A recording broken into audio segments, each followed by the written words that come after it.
Okay, you guys.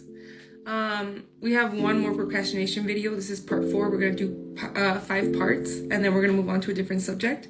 But one of the things that I did to break away from my procrastination was change my mindset. And this took a lot of habit building, and this was not overnight, but it really did changing my mind frame and my thoughts and telling myself I no longer associate with being a procrastinator. Kind of like people when they quit smoking, instead of saying I am a smoker, they say something to the effect of I am someone that used to smoke, because they no longer associate. And then eventually they say I was a former smoker, or I am no longer a smoker. And so it really became about I was someone that procrastinated. I was someone that used to waste time. I am someone that is now making effective use of their time. I am not a procrastinator. And it really became about, taking steps and breaking that habit, and then showing myself, showing my brain through actions, through daily actions, that I was what I would say I was being. I would complete tasks and I would check them off, and I would make a list and I would cross these things out so I could visually, physically show myself that I was following through on the things that I said I would do. And it would be super simple things like take a morning walk at 8 a.m. Super simple. And it wasn't like things that were super hard to reach, because again, if you set an extremely outlandish goal that you can't do, then you're gonna fail. And so I would purposely do things that I knew I would succeed at, so that I could build a habit of telling myself that not only could I do these things, but that I could be successful.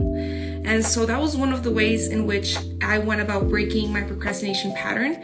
Because, when I was in school, it wasn't so bad because I had people overseeing me, and I had deadlines, and I had professors, and I had mentors. But when it was just me, myself, and I had to rely on myself, I realized how bad this habit actually was, and how bad it was actually holding me back from my dreams.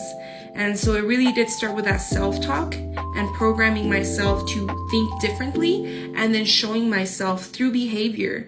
And I am a behaviorist. That's actually what my master's is in applied behavioral analysis. So it's like, okay, the science, like go do it. Go do it. Go tell yourself you're going to do something and follow through.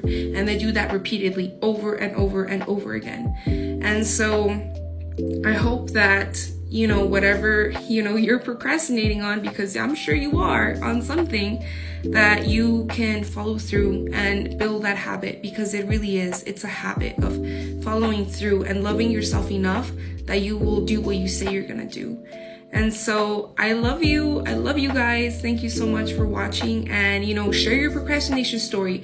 Like, tell me what you need to do, and we can figure out how to do this together. I'm here to keep you accountable if that's what you want, put it in the comments. Like, this week I've been procrastinating on cleaning my car, girl, but I'm gonna do it. I'm gonna post some pics. I don't know, but stop procrastinating. Okay, that's it. Stay tuned for part 5.